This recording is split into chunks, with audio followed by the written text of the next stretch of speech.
Okay.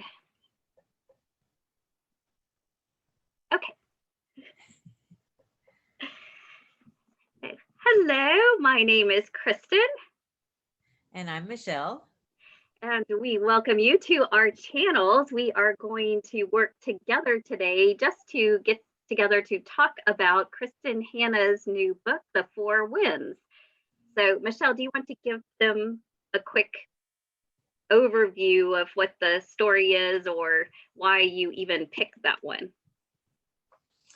Okay, the story is The Four Winds, and the story is there's a lady named Elsa and her two children, and her in-laws and her husband. They're all living on a farm in Texas during the um, what was it called? The Dust Bowl migration, and they're trying to decide whether or not they want to stay in Texas or flee to California, which is what so many other Americans are doing during this Great Depression epically horrible time. And I was drawn to it because one of my favorite books of all time is The Nightingale? I drew a blank on the name of the book.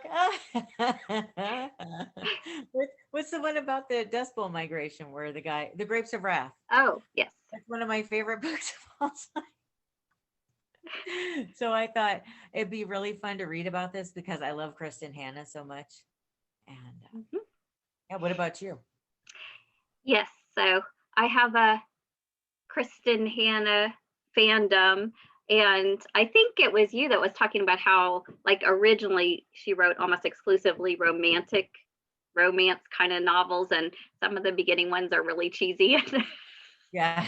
not really notable necessarily, like unique, I should say. But they're good, for little romance novels. And then she started morphing into adding more research and deeper historical events into her writings.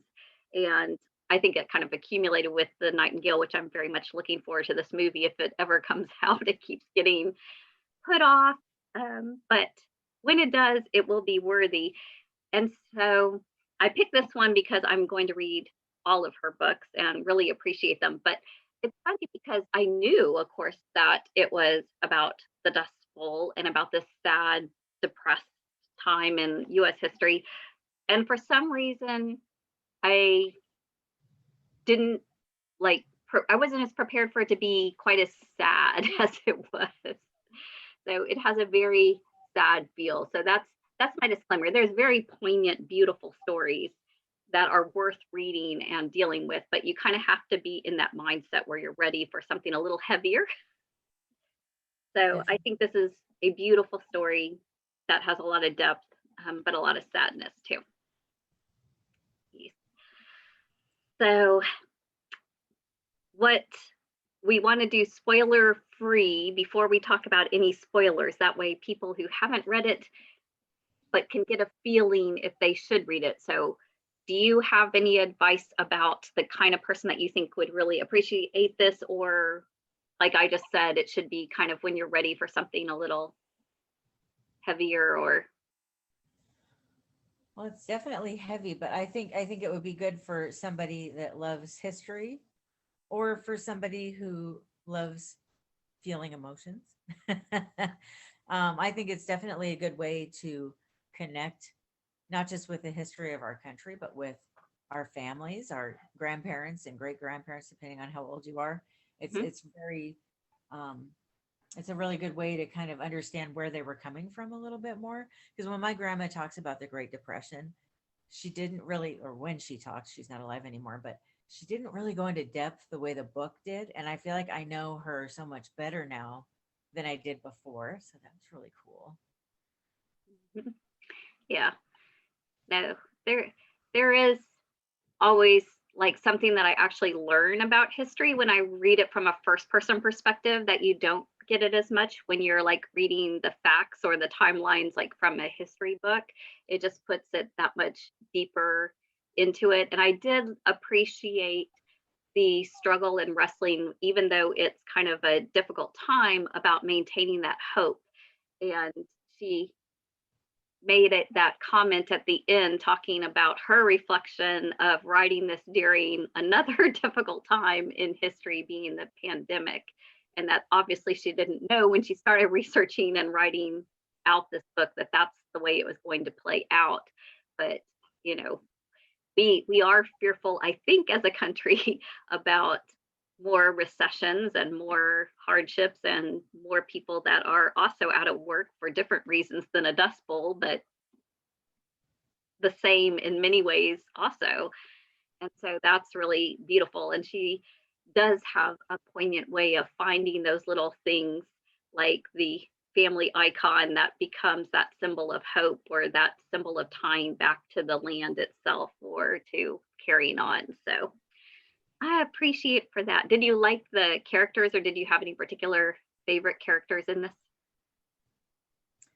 Ooh, well, my favorite character was Elsa, and I really loved her mother-in-law, and I also really liked the friend that she had in the book, Jean, Mm, and I liked the relationship that she had with each of them. hmm. What about you? Yes.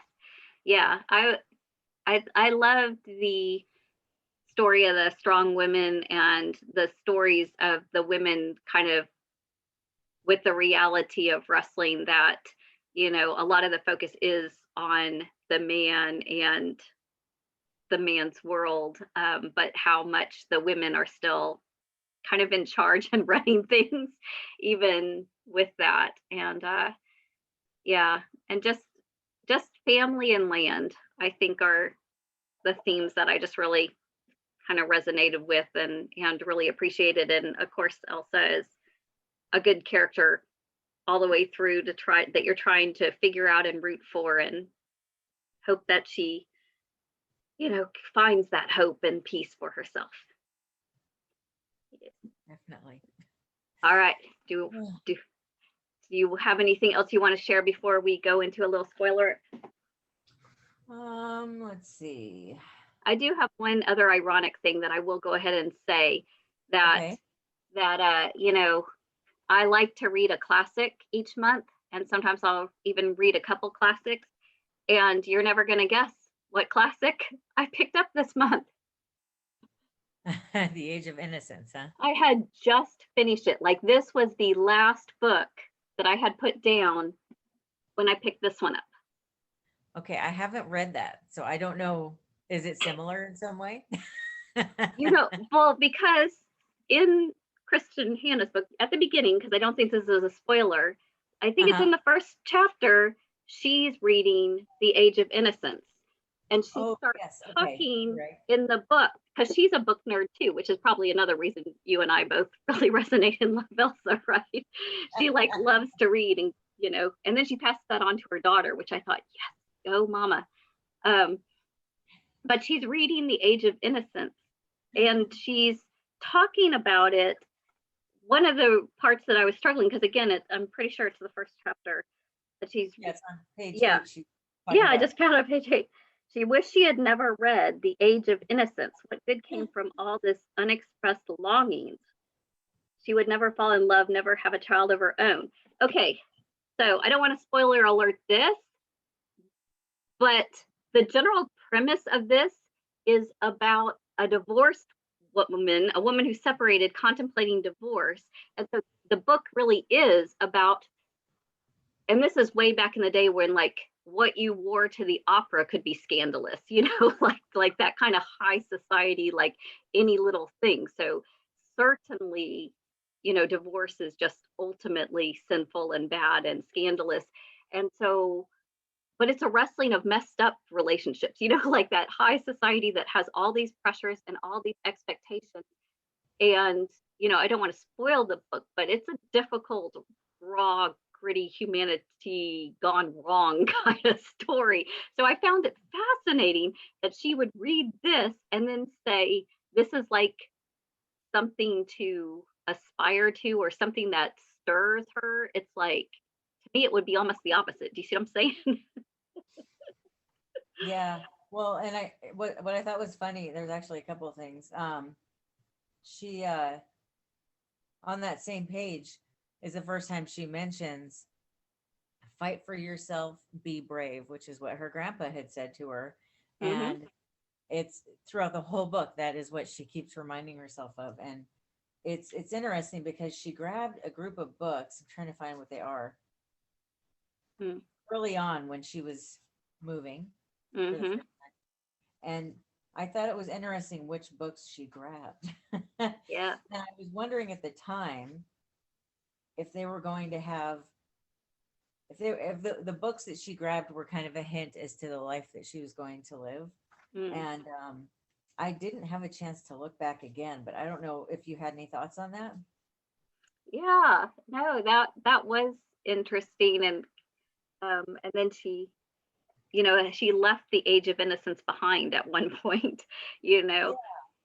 And so I Okay. was like, maybe that's her ultimately throwing off that stereotype of society kind of thing, because that's what the Age of Innocence is, right? It's all about them labeling and shaping these people and taking away the control of their life. And then at the end, it has poignant philosophy, and it's a very, in my reviews, spoiler alert towards the reviews, it's a very, very slow read that I had to walk away from a couple times, but I like philosophy and pondering these things. So I'm glad I read it, but it's a struggle. Maybe I won't bother them, but yeah, okay. It's on page 40. The books Yeah. that she grabbed was The Wonderful Wizard of Oz, Sense and Sensibility, Jane Eyre, and Wuthering Heights.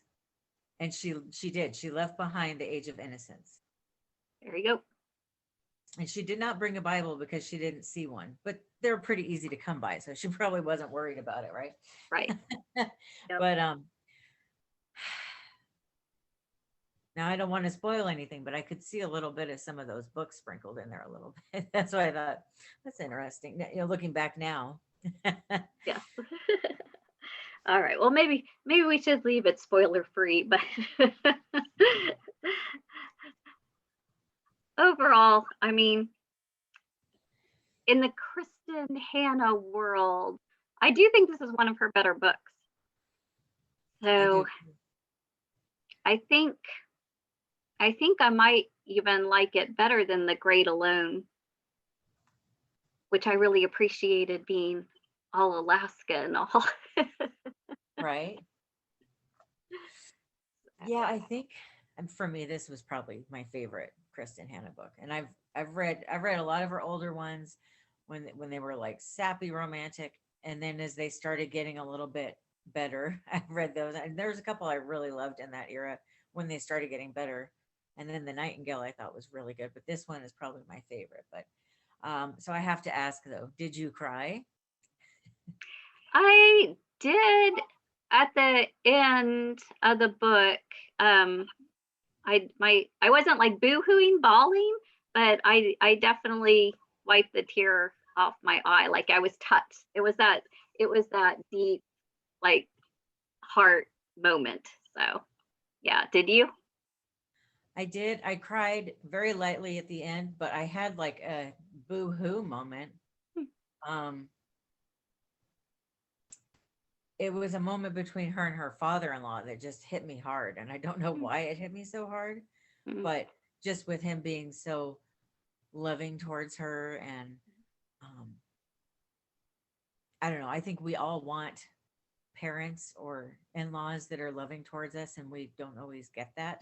Mm-hmm. And the way that he was towards her is what I really would have wanted for maybe, in my life. And yeah, I got really emotional during this one scene. I don't want to say what scene it was because Yes, that would yes, yes. give We away the won't. book. But it was definitely emotional for me. Yeah, yeah. I was trying to think if there were times that I laughed, and if it was very brief, maybe kind of those ironic, kind of funny ha-has. But it's. I think she does a good job, like breaking the tension, but for the most part, you're dealing with some pretty heavy reality. So Yeah, Kristen Hanna really puts her characters through the ringer, I would say. They tend to have really devastating lives, and not a lot goes right for them. And there, I definitely didn't laugh at all, but I cried and I got mad a couple of times, and I felt really sad a couple of times. And there was a couple of times where I just like had like heart feelings, like heartfelt moments, Hmm. warm and fuzzies, I guess. But Hmm. yeah, I definitely didn't laugh at all. Yeah. Yeah, so that's good preparation out there if you haven't read it and are considering reading it. You can pick your time and if you think this would be a good book for you. And if you have read it and you want to leave us a comment about it, if you're going to say something that gives it away, make sure that you put the little spoiler warning and the dot dots in your comments, and then you can tell whatever you want to, and we can have dialogue about it. But yeah, I think I predict this will eventually be made into a TV or movie as well. I really do. It reads very much like a motion picture to me. I think so too. Hmm. Yeah. So we'll be hearing and seeing a lot from this. And overall, I give it a definite thumbs up. I say I don't know that it's a 5 star, but I think it's 4.5 for me. It's pretty up there. I may hang on to it and even read it again at some point. So Yeah, it's I think good. for me it was probably 5 stars. It was like right between 4.5 and 5. I'm thinking, okay, if I'm that close, I'm just gonna give it 5. I mean, like, okay, there was a couple of things I didn't care for, but geez, it was so close to being a 5. I'm just gonna give it a 5. Yeah. Yeah. I thought she also did a pretty good job of portraying Loretta and the teenage struggle, the teenage angst of being in such a difficult life as a teenager and going through from that perspective. So I appreciated that part too. Absolutely. That was definitely good. It Yeah. made me appreciate farmers a lot more and people that pick cotton. Although, do people pick cotton anymore? I don't think so. I think it's all machines. Yeah, I mean, I know people pick other crops, but I don't think people pick cotton anymore. I could be Yeah. wrong. I don't think they do. I I don't. haven't I haven't seen it, let's put it that way, which doesn't mean it doesn't happen, but Yeah. um, I thought it was interesting too, just how much. I'm not saying that this has not been a tough year for all of us, some more than others, but how much worse it was during the Great Depression. And so it's kind of a nice, hey, it could be worse. Yeah. True. I mean, I Absolutely. don't know anybody that's lost a bunch of weight because they have no food to eat. Right. I mean, yeah. I mean, if you're having to make one potato your entire meal, Right. it's like that's a whole nother level of Oh poor. yeah. Or trying to make dirty water clean so that you can. Yeah. Having to boil your water, Well, and then they were like putting it through the cheesecloth to get cheesecloth. it out Hmm. of it, and it's like I've never had it. I mean, I've never had to do that. Yeah. I feel so spoiled. Yeah. Well, and yeah, it just kind of reads a little bit, even like, you know, the immigration and the refugees and all of that kind of stuff that you even see modern day news and that kind of stuff. And you're like going, huh, a whole Yeah, different perspective and appreciation. it definitely did. It got me thinking. I don't think this is a spoiler at all, but it got me thinking about immigrants and what they go through, Hmm. and how maybe not you or I, but how we as a community treat them. Right. And I mean, it just even I remember when I moved here to Las Vegas. The first time I went grocery shopping, the lady that rang me up, I said, "Oh, yeah, I've never shopped at a Smith's before because I just moved here." And she says, "Oh." where'd you move from? And I said, Florida. And she goes, oh, well, welcome. And then she went through this whole thing about what Smith's is about and why I'm going to love it.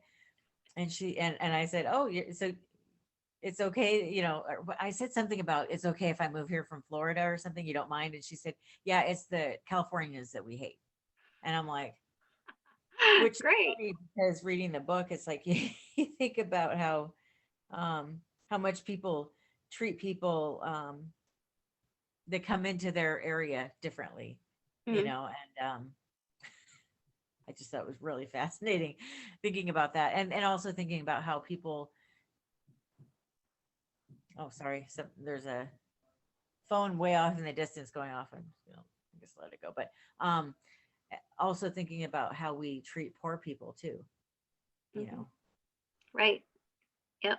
we're They're all just trying to do the best they can, and yeah. you know, so yep, yep.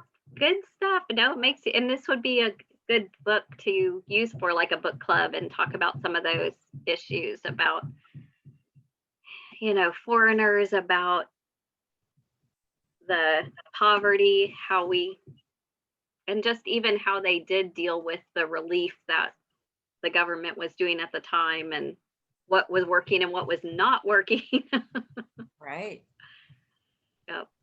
Oh yeah, I think it's just so important to try at least to put ourselves in other people's shoes because it's so easy to just be judgmental. Well, I've never had to go through that, Right. I just thought this book was a really nice reminder of that. Mm-hmm. Yep. Yep. It's true. All right. Well, thank you for spending time and talking about it. And I Yeah, hope thank you that for inviting me. other people out there will consider picking it up and reading it, or having some dialogue or feedback of their own in the comments. And you can put your thoughts or favorite parts for all those kind of stuff. If it's a spoiler, make sure you put the spoiler. But we love books and love talking about them. So y'all have a super awesome day.